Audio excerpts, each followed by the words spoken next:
So welcome back. 25,000 രൂപയ്ക്ക് താഴെ വരുന്ന ദി ബെസ്റ്റ് ആയിട്ടുള്ള 4 ഫോൺസ്. ഞാൻ സജസ്റ്റ് ചെയ്യുന്ന 4 ഫോൺസാണ്. വേറെ ഒരുപാട് ബ്രാൻഡ് ഫോൺസ് ഒക്കെ ഉണ്ട്, അത് ഞാൻ പറയുന്നില്ല.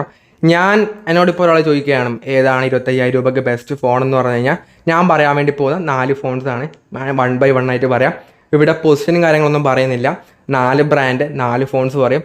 നിങ്ങൾക്ക് ഏതാണോ ഇതിൽ നിങ്ങൾക്ക് പറ്റിയ ഫോൺ ഏതാണെന്നുണ്ടെങ്കിൽ നിങ്ങൾക്ക് ചൂസ് ചെയ്ത് വാങ്ങാൻ വേണ്ടി പറ്റുന്നതായിരിക്കും. സോ ഫസ്റ്റത്തെ ഒരു ഫോൺ എന്ന് പറഞ്ഞാൽ മോട്ടറോള ഇപ്പോൾ റീസെൻ്റ് ആയിട്ട് ലോഞ്ച് ചെയ്ത മോട്ടറോള എഡ്ജ് 50 ന്യൂ എന്ന ഫോണാണ്. ഇതിൻ്റെ ഒരു ഡിസൈൻ പാറ്റേൺ പറയുകയാണെങ്കിൽ അത്യാവശ്യം ഇപ്പം മോട്ടറോള ഫോൺസിലൊക്കെ കണ്ടുവരാറുള്ള സെയിം ഡിസൈൻ തന്നെയാണ് ഇതിനും വരുന്നത്. ബീഗൽ ലെതറായിട്ടാണ് വരുന്നത്. ഗുഡ് ലുക്കിംഗ് ആയിട്ടുള്ള ഫോണാണ്, നോ ഇഷ്യൂസ്. ഡിസ്പ്ലേ വൈസ് പറയുകയാണെങ്കിൽ 6.4 ഇഞ്ച് വരുന്ന 1.5K റെസൊല്യൂഷനുള്ള OLED ആയിട്ടുള്ള 120 ഹെർട്സിൻ്റെ ഒരു LTPO ഡിസ്പ്ലേ ആണ് ഇതിന് കൊടുത്തുള്ളത്. ഫ്ലാറ്റ് ആയ ഡിസ്പ്ലേ തന്നെയാണ് വരുന്നത്. 3000 നിറ്റ്സിൻ്റെ പീക്ക് ബ്രൈറ്റ്നസ്സും ഈ ഒരു ഫോണിൻ്റെ ഡിസ്പ്ലേക്ക് വരുന്നുണ്ട്. സോ ഫുൾ HD അല്ല, 1.5K റെസൊല്യൂഷനിലൊക്കെ വരുന്ന ഉഗ്രനായിട്ടുള്ള നല്ല ക്വാളിറ്റിയിലെ ഡിസ്പ്ലേ ഇതിന് വരുന്നുണ്ട്. ദെൻ ഇതിൻ്റെ ക്യാമറ പറ്റി പറയുകയാണെങ്കിൽ 15 MB ആണ് പ്രൈമറി ക്യാമറ. പിന്നീട് ഒരു 13 MB അൾട്രാ വൈഡ് വരുന്നുണ്ട്. 10 MB ഒരു ടെലിഫോട്ടോ 3x വരുന്ന ടെലിഫോട്ടോ വരുന്നുണ്ട്. പിന്നെ 32 MB സെൽഫി ക്യാമറ വരുന്നുണ്ട്. ഫ്രണ്ടിലും റിയറിലും നമുക്ക് 4Kയിലൊക്കെ തന്നെ വീഡിയോസൊക്കെ ഷൂട്ട് ചെയ്യാൻ വേണ്ടി പറ്റുന്നതായിരിക്കും. സോ ക്യാമറ വൈസ് ഉഗ്രനാണ്. കാരണം ഈ ഒരു പ്രൈസ് റേഞ്ചിൽ ടെലിഫോട്ടോ 3x ടെലിഫോട്ടോ ലെൻസ് എന്നൊക്കെ പറയുന്ന കാരണം ഈ ഒരു പ്രൈസ് റേഞ്ചിൽ അൾട്രാ വൈഡ് പോലും ചില ബ്രാൻഡൊന്നും തരുന്നില്ല. അപ്പോൾ അതിൻ്റെ ഇടയിലാണ് ഈ പറയുന്ന ടെലിഫോട്ടോ ലെൻസൊക്കെ വെച്ചിട്ടൊരു ഫോൺ വരുന്നത്. അപ്പം ഉഗ്രനായിട്ടുള്ള നല്ല ക്യാമറ കൊടുത്തിട്ടുണ്ട്. ഇനി പെർഫോമൻസ് പറയുകയാണെങ്കിൽ കോൾകോം സ്നാപ്ഡ്രാഗൻ്റെ 7S Gen 2 എന്ന പ്രോസറാണ് കൊടുത്തിട്ടുള്ളത്. ഇതിന് ആറ്റു സ്കോർ എന്ന് പറഞ്ഞാൽ 6,60,000 ആ റേഞ്ചൊക്കെ തന്നെ കിട്ടുന്നുണ്ട്. സോ അത്യാവശ്യം കുഴപ്പമില്ലാത്ത പെർഫോമൻസ് ഇന്ന് കിട്ടുന്നതായിരിക്കും. അങ്ങനെ ഗംഭീര ലെവലിലുള്ള പെർഫോമൻസ് ഉള്ള ഫോണല്ല. സോ നോർമലായിട്ടുള്ള പെർഫോമൻസ് ഇന്ന് കിട്ടുന്നതായിരിക്കും. പിന്നീട് 5 വർഷത്തെ ആൻഡ്രോയിഡ് അപ്ഡേറ്റും 5 വർഷ സെക്യൂരിറ്റി അപ്ഡേറ്റും ഇവിടെ മോട്ടറോള പ്രൊവൈഡ് ചെയ്യുന്നുണ്ട്. ഒരു ഫ്ലാഗ്ഷിപ്പ് ഫോണൊന്നും തന്നെയല്ല, എന്നാൽ പോലും 5 വർഷത്തേക്കുള്ള അപ്ഡേറ്റ് ഇവിടെ മോട്ടറോള തരുന്നുണ്ട്. അതും എടുത്തു പറയേണ്ട കാര്യം തന്നെയാണ്. ഇനി ബാറ്ററി പറ്റി പറയുകയാണെങ്കിൽ 4310 mAh ബാറ്ററിയും 68 വാട്ടിൻ്റെ വയേർഡ് ചാർജിങ്ങും 15 വാട്ടിൻ്റെ വയർലെസ് ചാർജിങ്ങും സപ്പോർട്ട് ചെയ്യുന്നുണ്ട്. IP68 water and dust resistant rating ഒക്കെ തന്നെ കൊടുത്തിട്ടുണ്ട്. പ്രൈസ് പറയുകയാണെങ്കിൽ 8GB 256GB ആണ് വേരിയൻറ്റ്. ഇതിൻ്റെ പ്രൈസ് എന്ന് പറയുന്നത് 23,990 രൂപയായിട്ടാണ് വരുന്നത്.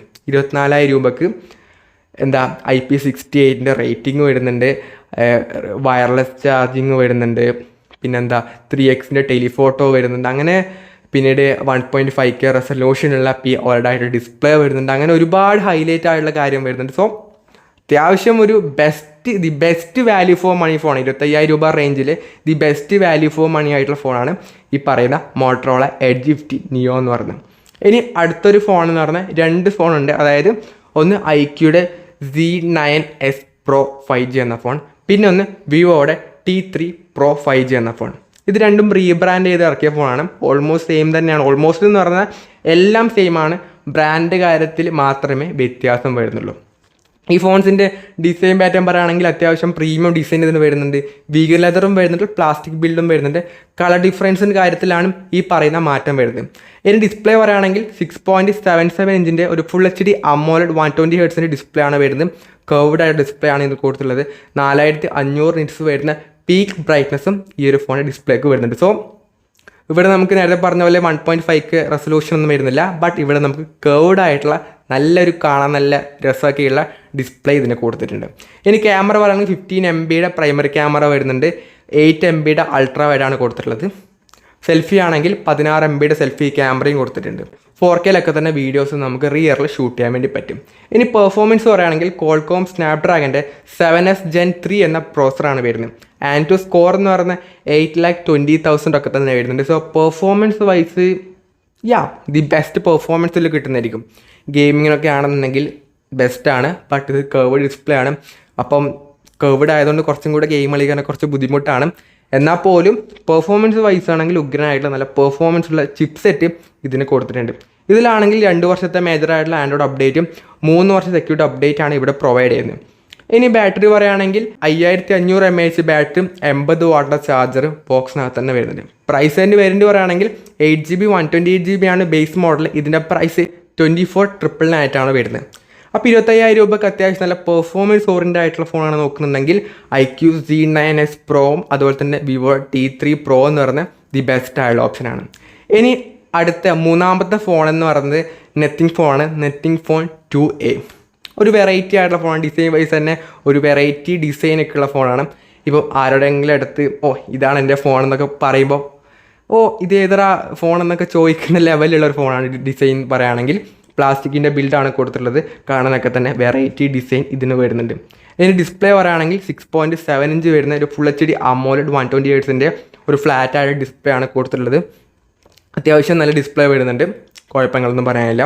ഇനി ക്യാമറ പറയുകയാണെങ്കിൽ 15 MB primary camera, 15 MB ultra wide angle camera, 32 MB selfie ക്യാമറയാണ് ഇതിന് വരുന്നത്. റിയർ ക്യാമറയിൽ 4K തന്നെ നമുക്ക് ഷൂട്ട് ചെയ്യാൻ വേണ്ടി പറ്റുന്നുണ്ട്. അത്യാവശ്യം നല്ല ക്യാമറയാണ്. രണ്ടും പ്രൈമറി സെക്കൻഡറി ക്യാമറ 15 MB കൊടുത്തുകൊണ്ട് തന്നെ നല്ല രീതിയിലുള്ള ഫോട്ടോസൊക്കെ തന്നെ ഇതിൽ കിട്ടുന്നതായിരിക്കും. ഇനി പെർഫോമൻസ് പറയുകയാണെങ്കിൽ MediaTekൻ്റെ Dimensity 7200 Pro എന്ന പ്രോസറാണ് ഇതിന് കൊടുത്തിട്ടുള്ളത്. ആൻഡ് സ്കോർ എന്ന് പറഞ്ഞാൽ 6,90,000 എബോ ഒക്കെ തന്നെ വരുന്നുണ്ട്. നല്ല പെർഫോമൻസ് വരുന്നുണ്ട്. എന്നാലും ദി ബെസ്റ്റ് പെർഫോമൻസ് ഇല്ല, എന്നാലും കുഴപ്പമില്ലാത്ത നല്ല പെർഫോമൻസിൽ വരുന്നുണ്ട്.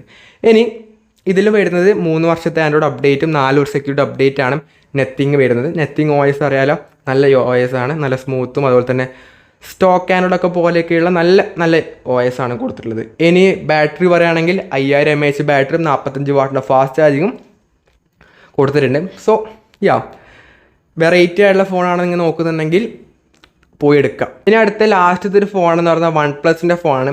OnePlusൻ്റെ Nord CE4. ഈ ഒരു ഫോണിലേക്ക് വന്നു കഴിഞ്ഞാൽ പ്ലാസ്റ്റിക്കിൻ്റെ ബിൽഡ് തന്നെയാണ് വരുന്നത്. കാണാൻ നല്ലൊരു പ്രീമിയം ഗുഡ് ലുക്കിംഗ് ആയിട്ടുള്ള ഫോൺ തന്നെയാണ്. ഡിസ്പ്ലേ പറയുകയാണെങ്കിൽ 6.7 ഇഞ്ച് വരുന്ന full HD fluid AMOLED 120 Hz ഒരു ഫ്ലാറ്റ് ആയ ഡിസ്പ്ലേ ആണ് ഇതിന് കൊടുത്തിട്ടുള്ളത്. നല്ല ഡിസ്പ്ലേ തന്നെയാണ്. ഇനി ക്യാമറ പറയുകയാണെങ്കിൽ 15 MB പ്രൈമറി ക്യാമറ വരുന്നുണ്ട്, 8 MB ultra wide angle camera കൊടുത്തിട്ടുണ്ട്, 16 MB ആണ് സെൽഫി ക്യാമറ വരുന്നത്. റിയർ ക്യാമറയിൽ 4K തന്നെ വീഡിയോസൊക്കെ ഷൂട്ട് ചെയ്യാൻ വേണ്ടി പറ്റുന്നുണ്ട്. ഇനി പെർഫോമൻസ് പറയുകയാണെങ്കിൽ Qualcomm Snapdragonൻ്റെ 7 Gen 3 എന്ന പ്രോസറാണ് വരുന്നത്. ആൻഡ് സ്കോർ എന്ന് പറഞ്ഞാൽ 7,20,000 ഒക്കെ തന്നെ വരുന്നത്. നല്ല പെർഫോമൻസ് ഓറിയൻറ്റഡ് ആയിട്ടുള്ള ചിപ്സെറ്റ് തന്നെയാണ് ഇതിന് കൊടുത്തിട്ടുള്ളത്. ഇനി അപ്ഡേറ്റ് പറയുകയാണെങ്കിൽ 2 വർഷത്തേക്കുള്ള ആൻഡ്രോയിഡ് അപ്ഡേറ്റും 3 വർഷത്തേക്കുള്ള സെക്യൂരിറ്റി അപ്ഡേറ്റും ഇവിടെ OnePlus പ്രൊവൈഡ് ചെയ്യുന്നുണ്ട്. ഓക്സിജൻ OS ആണ്. ഇപ്പോഴത്തെ ഓക്സിജൻ OS എന്ന് പറഞ്ഞാൽ അത്യാവശ്യം ആഡ്സും ബ്ലോട്ട് വെയർസും ഒക്കെ ഉള്ള UI ആണ്, പണ്ടത്തെ പോലെയുള്ള സംഭവം എന്നല്ല. അതൊക്കെ തന്നെ ഇതിലിപ്പം വരുന്നുണ്ട്. ഇനി ബാറ്ററി പറയുകയാണെങ്കിൽ 5500 mAh ബാറ്ററിയും 100 വാട്ടിൻ്റെ ചാർജിങ്ങും വരുന്നുണ്ട്. ഹെവി ആയിട്ടുള്ള ഫാസ്റ്റ് ചാർജിങ് ഒക്കെ തന്നെ കൊടുത്തിട്ടുണ്ട്. OnePlusൻ്റെ ഒരു അത്യാവശ്യം ദി ബെസ്റ്റ് ആയിട്ടുള്ള ഫോൺ തന്നെയാണ് ഈ ഒരു 25,000 രൂപയ്ക്ക് താഴെ എന്ന് പറയുന്നത്. അപ്പോൾ ഇതാണ് ഈ 4 ഫോൺസാണ് 25,000 രൂപയ്ക്ക് റേഞ്ചിൽ ദി ബെസ്റ്റ് ആയിട്ടുള്ള ഫോൺസ് എന്ന് പറയുന്നത്. നിങ്ങൾ മെയിനായിട്ട് പെർഫോമൻസ് ഓറിയൻറ്റഡ് ആയിട്ടുള്ള ഫോണാണ് നോക്കുന്നുണ്ടെങ്കിൽ നിങ്ങൾക്ക് IQ Z9s Pro അല്ലെങ്കിൽ Vivo T3 Pro ഒക്കെ എടുക്കാം. നിങ്ങൾ the best value for money എല്ലാം വേണം, എന്നാൽ എല്ലാം ഒപ്പരം വേണം, അങ്ങനെയുള്ള ഫോൺ എന്ന് പറയുന്നത് മോട്ടറോളയുടെ Edge 50 Neo തന്നെയാണ്. കാരണം അതിലെല്ലാം ഉണ്ട്. ഒരു ഫ്ലാഗ്ഷിപ്പ് ഫോണിൽ ഉണ്ടാകുന്ന എല്ലാ ഫീച്ചേഴ്സും ആ ഒരു ഫോണിൽ കൊടുത്തിട്ടുണ്ട്. സോ ദി ബെസ്റ്റ് ആയിട്ടുള്ള ഫോൺ തന്നെയാണ്. ഇനി വെറൈറ്റി ഫോണെന്ന് വേണമെങ്കിൽ നത്തിങ്ങിലേക്ക് പോവാം. OnePlus Nord CE4 ഒട്ടും മോശമല്ല, ഒപ്പത്തിനൊപ്പം നിൽക്കുന്ന ഒരു best value for money phone തന്നെയാണ്. അപ്പോൾ ഇത് കൂടാതെ വേറെ ഒരുപാട് ബ്രാൻഡ് ഫോൺസ് ഉണ്ട്. നിങ്ങൾക്ക് ബെസ്റ്റായിട്ട് ഫോണിൽ താഴെ കമൻറ്റ് ചെയ്യാം. അപ്പം ഈ ഒരു വീഡിയോ യൂസ്ഫുൾ ആയെങ്കിൽ ലൈക്ക് ചെയ്യുക, ഷെയർ ചെയ്യുക, സബ്സ്ക്രൈബ് ചെയ്യുക. So it's your friend Abhinav signing off. Bye.